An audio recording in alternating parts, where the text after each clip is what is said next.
Minkejja l-inkonvenjent li nħoloq, l-Air Malta għamlet mill-aqwa tagħha biex il-klijenti tagħha jinqdew bl-aqwa mod possibbli.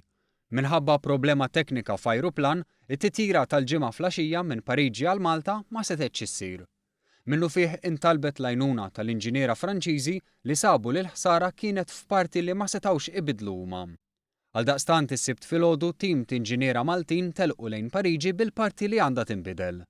Intant minħabba dan l-inkonvenjent ġew affettwati wkoll titjiriet għal Londra, Katania u anke Warsaw fil-Polonja. Titjiriet li ġew ittardjati.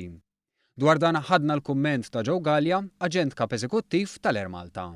L-Air Malta dejjem tieħu ħsieb li l-passiġġieri tagħha toħodhom fid-destinazzjoni li huma bbukjaw, aħna ma nagħmlux kif forsi jagħmlu ċerti tal-ajru oħra li meta jkollok tekniki li jkollok ajruplan bissa tikkanċella l-flight, imma nsibu soluzzjonijiet oħra.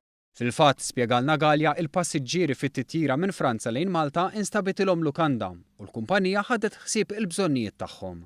Intant għat-titjira minn Malta għal Gatwick is-sibt filgħodu, l-Air Malta sabet numru ta' soluzzjonijiet. Bukjajnihom fuq flights oħrajn sakemm sabiex jaslu għad-destinazzjoni tagħhom, kien hemm xi passiġġiera li preferew ukoll ħadu vantaġġ minn din sitwazzjoni u aħna għejnihom biex jagħmlu ġurnata oħra Malta, tawlu l-vakanzi tagħhom ġurnata oħra.